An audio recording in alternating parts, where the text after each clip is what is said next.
For years, I thought one of the smartest things I could do at the grocery store was stock up when the price was low. If chicken was marked down, I bought extra. If pasta was 2 for 1, I grabbed 6 boxes. If canned tomatoes dropped below the price I normally paid, I filled the cart. And every time I walked out of the store with a receipt covered in little you saved numbers, I felt like I had won. But at 52, I started noticing something uncomfortable. Some of those savings were never making it back into my bank account.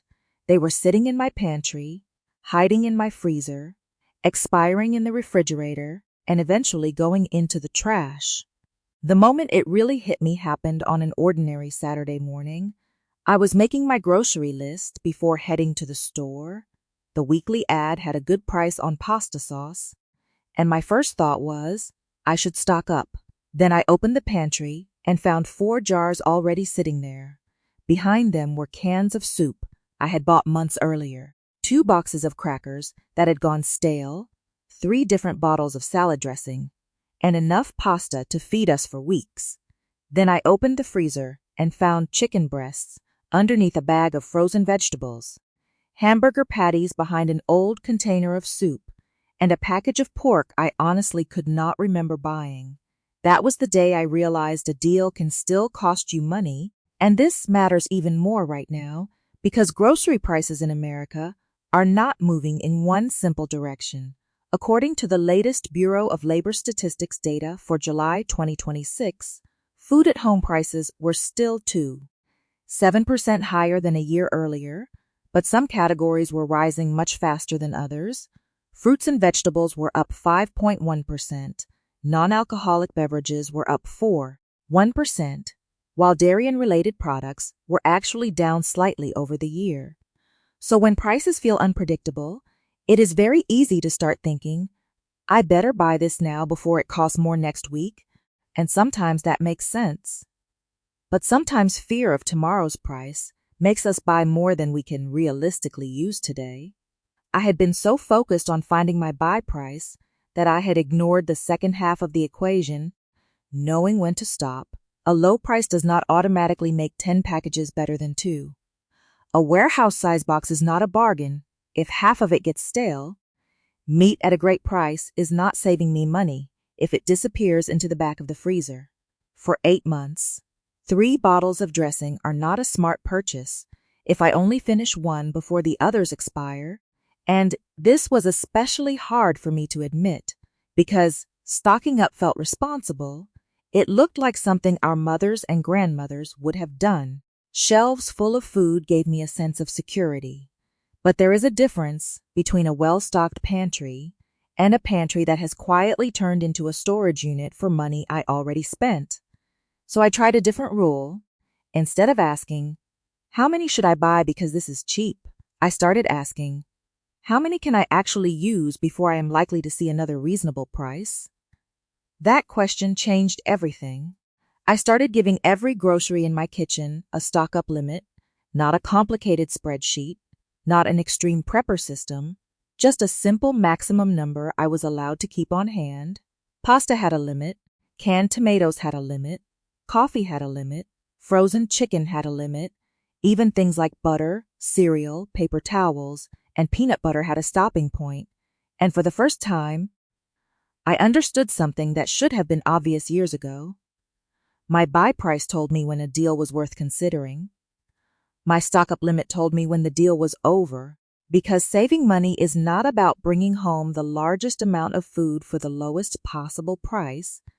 It is about paying a good price for the amount your household will actually use.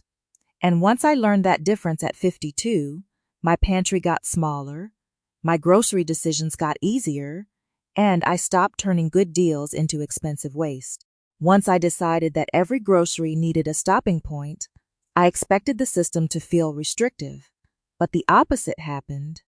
It actually made shopping easier, because I no longer had to stand in the aisle arguing with myself about whether 4 boxes were enough, or whether I should grab 8 just because the sign said, limited time deal. I stopped treating every sale like a once-in-a-lifetime opportunity and started looking at my kitchen like a working household. instead of a miniature warehouse. The first thing I learned was that a stock-up limit cannot be the same for every family.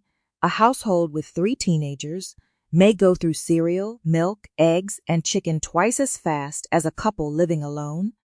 Someone who cooks from scratch 5 nights a week will use flour, rice, canned tomatoes, onions, and cooking oil differently from someone who eats out several times a week. So I did not copy someone else's pantry numbers. I watched my own habits. I started with pasta because it was easy. I realized we usually used about 1 box a week, sometimes less, and sales seemed to come around often enough that I did not need 12 boxes sitting on the shelf. So I set my limit at 6. That gave me plenty of breathing room without tying up half a pantry shelf. Canned tomatoes became 8 because I used them in soups, chili, pasta sauce, and casseroles. Peanut butter became 2 unopened jars because we enjoy it, but not fast enough to justify 5. Coffee became 2 backup packages because I never wanted to run out, but I also did not want 6 bags slowly losing freshness while I waited to use them. Frozen meat required a different approach. Instead of saying 10 pounds sounds like a bargain, I began thinking in meals. How many dinners can this actually become?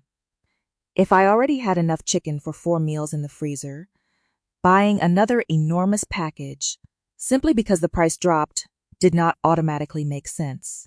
I eventually set a rough limit of 4 to 6 planned meals for the proteins we regularly eat, enough to protect us from a high-priced week, but not enough to bury older food behind new packages.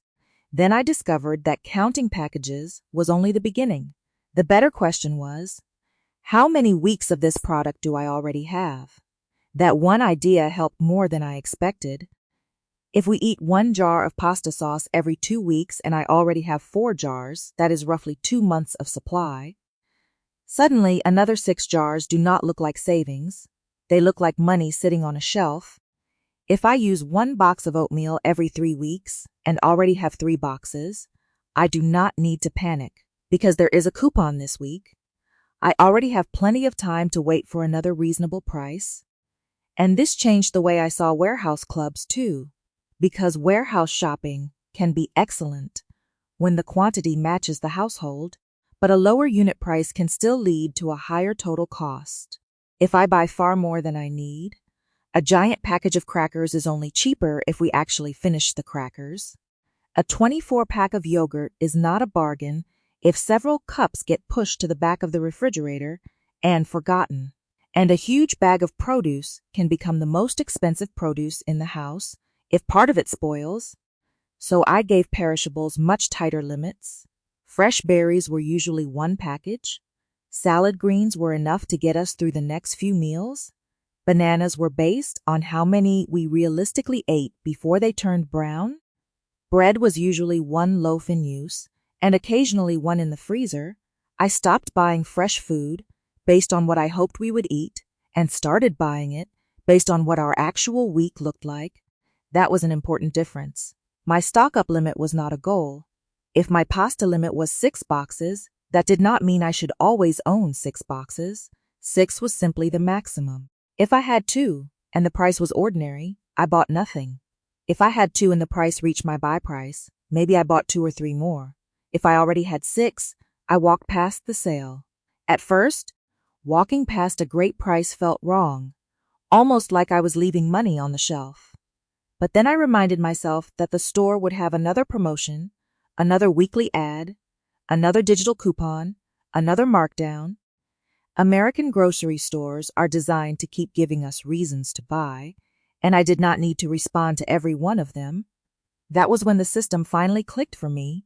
A sale creates an opportunity, not an obligation, and once every grocery had a maximum number, I stopped asking, how much can I get at this price? And started asking, how much space, money, and food does my household actually need right now? Once I had a maximum number for the groceries I bought most often, I realized I still needed one more rule, because not every food deserves the same kind of stock-up strategy. 6 boxes of pasta and 6 bags of salad greens are technically both 6 items, but financially they are completely different decisions. One can sit safely in the pantry for months. The other can turn into compost before the weekend. So I divided almost everything I bought into 3 simple groups, and that made the system much easier to follow. The first group was what I called safe to stock deeper foods. These were the things I used regularly, could store easily, and had enough shelf life that buying a little extra rarely created a problem. Rice went here, dried beans went here, canned tomatoes, canned vegetables, oats, pasta, some baking staples, frozen vegetables, and a few household basics like paper towels and toilet paper. These were the items where a genuinely good price could justify buying more. But even then, the stock-up limit still mattered. For example, I use canned tomatoes constantly in chili, soups, pasta sauce, casseroles, and sometimes even breakfast dishes. So keeping 6 or 8 cans did not worry me. I knew they would get used. Rice was similar. If I had space and the unit price was good, an extra bag could make sense because rice is flexible, inexpensive per serving, and easy to build meals around. This was the kind of stocking up that actually reduced future grocery pressure instead of creating it. The second group was what I called stock carefully foods, and this group taught me the most because these were products that seemed safe to buy in large quantities, but could still quietly become waste. Coffee was one of them, cereal was another, crackers, nuts, cooking oil, sauces, cheese, frozen meat, and even some condiments. They do not spoil overnight, but they are not immortal either. Quality changes, tastes change, packages take up space, and sometimes we simply stop wanting something before we finish all the backups. Coffee became my favorite example because it showed me how easy it is to let price anxiety control a purchase. When coffee prices rise, a discount suddenly feels urgent, and that is understandable, especially when a product is part of your daily routine. But I had to remind myself that freshness matters too. I did not need 8 bags of coffee just because one week had a strong promotion. 2 backups were enough for me. That gave me protection against a higher-priced week without turning a good product into something that sat around too long. Frozen meat was similar. I used to see a family pack of chicken or ground beef and think, this will save money later, but later was the problem.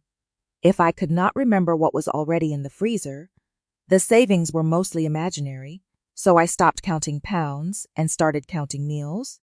If I already had enough protein for 5 or 6, that was usually my signal to stop, even if the price tag was tempting. Then came the third group, the foods I almost never stocked deeply. Fresh berries, lettuce, spinach, bananas, avocados, fresh bread, soft herbs, mushrooms, and anything else that seemed to have a very short window between perfect and unusable. This category was where I had wasted the most money without realizing it.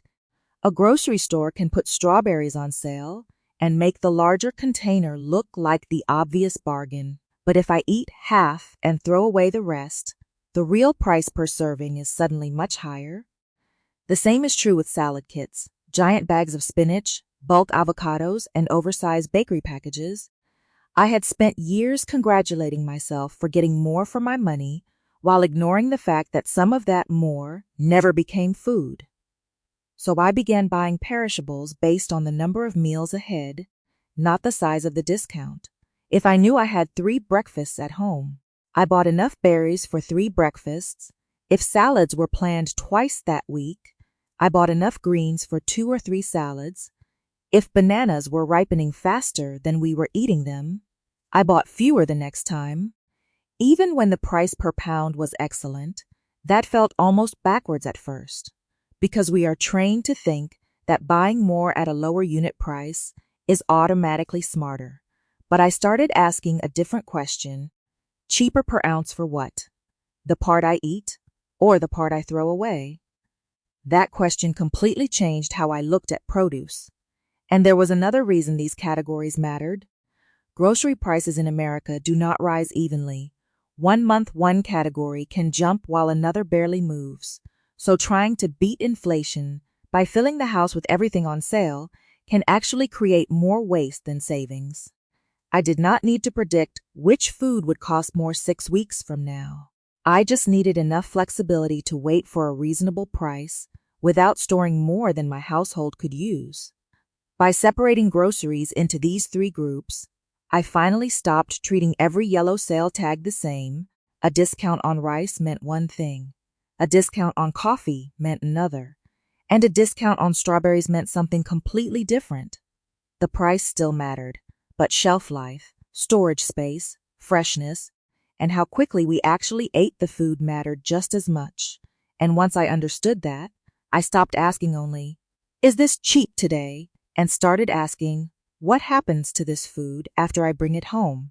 The longer I used my stock-up limits, the more I realized that the price printed on the shelf was only the beginning of what a grocery item could actually cost me, because every extra thing I brought home needed somewhere to go, every frozen package needed freezer space, every refrigerated product needed room behind the milk and leftovers, every pantry item competed with something else for visibility, and every dollar I spent stocking food today was a dollar I could not use for something unexpected tomorrow. That was when I began noticing the hidden cost of my old shopping habits. I used to think that if chicken normally cost $5 a pound and I found it for $4, buying twice as much meant I had doubled my savings. But that only worked if I actually used all of it.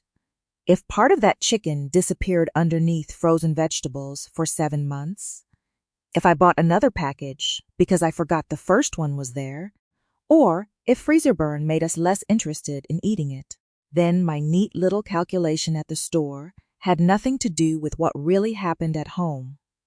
The same thing happened with pantry food. I could save 50 cents on a jar of sauce, then buy 5 extra jars and tie up $20 or $30 in food I might not touch for months.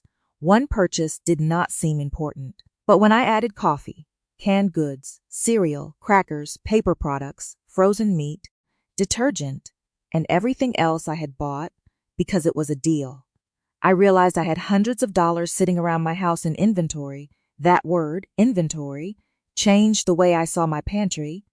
A grocery store needs inventory because selling products is its business. My kitchen does not. My kitchen only needs enough food to comfortably carry our household from one shopping period to the next, with a reasonable cushion for good prices and unexpected weeks. And there is another reason I became more careful. By the time a grocery item reaches an American supermarket, its price reflects much more than what happened on a farm. USDA's Food Dollar research tracks the value added by different parts of the food supply chain, including processing, packaging, wholesale activity, transportation, retailing, and other services. So the number we see on the shelf is connected to an entire system operating behind that package, not simply the original ingredient inside it. Transportation especially made me think differently about the temptation to predict prices. Most of the U.S. transportation system still depends heavily on petroleum fuels, and diesel prices can change noticeably over short periods. The Energy Information Administration reported a U.S. average diesel price above $5 a gallon during part of June 2026, and EIA explains that transportation distance itself contributes to regional diesel price differences, which is one reason the cost of moving products around the country can change over time. But I eventually understood that none of this meant I should fill my garage every time I worried prices might rise. I cannot control fuel prices, trucking costs, crop conditions, packaging expenses, or what happens somewhere along the supply chain. But I can control whether I buy a 7th box of something when I already have 6. Taxes made the picture even more interesting because grocery taxes are not identical across the United States. Where you live matters. Illinois eliminated its statewide 1% sales and use tax on qualifying groceries beginning January 1, 2026, but municipalities and counties were authorized to impose a local 1% grocery tax, so two shoppers can experience different tax situations depending on location. Arkansas made a change too.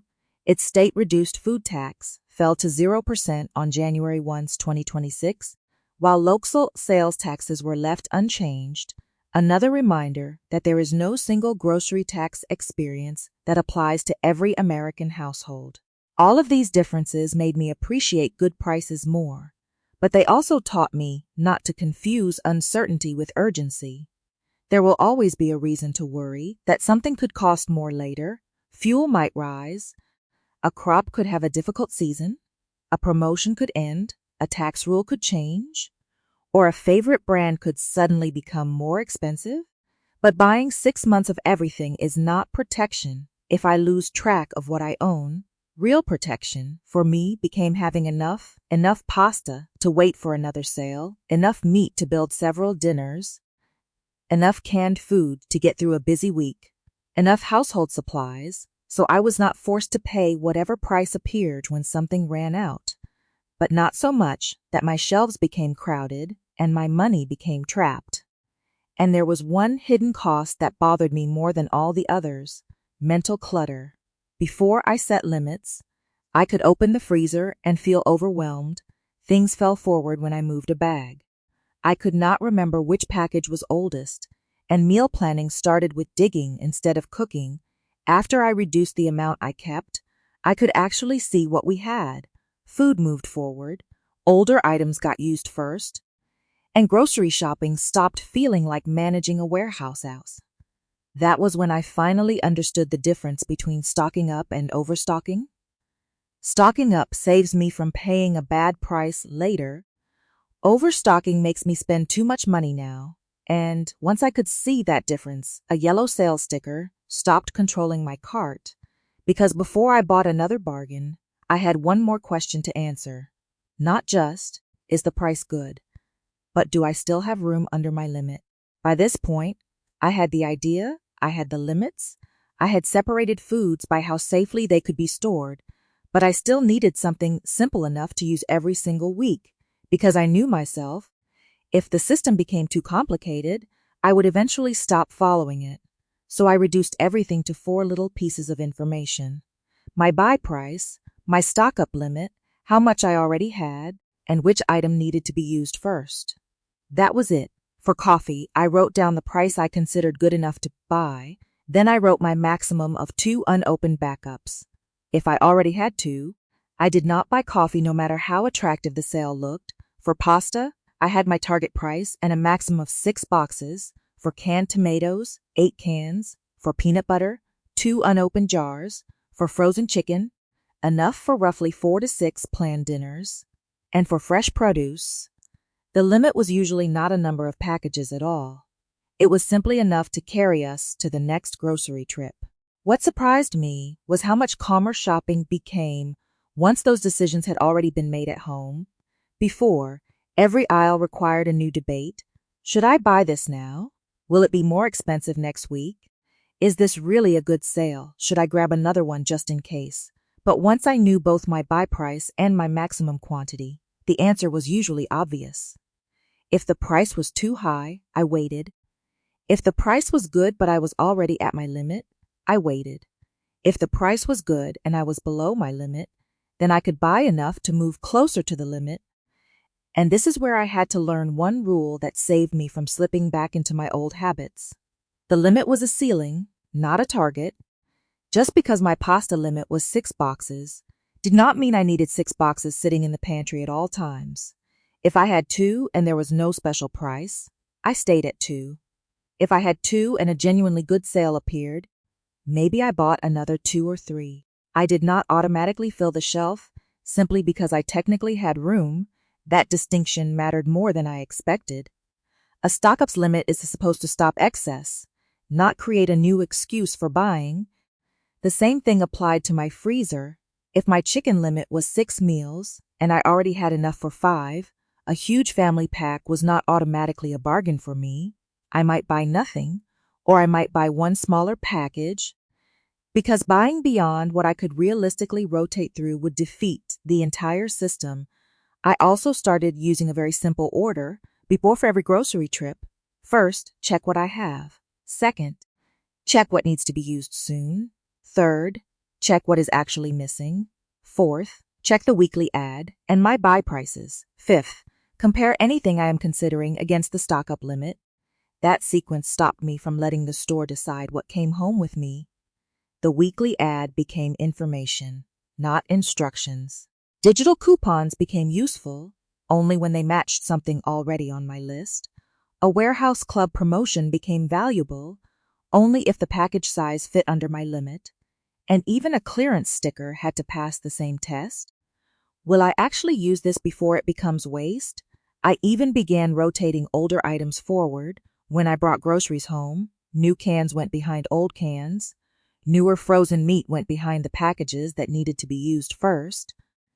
Newer jars stayed behind the older ones. It sounds almost too simple to matter, but seeing the older food first changed what I cooked, and what I cooked changed what I needed to buy.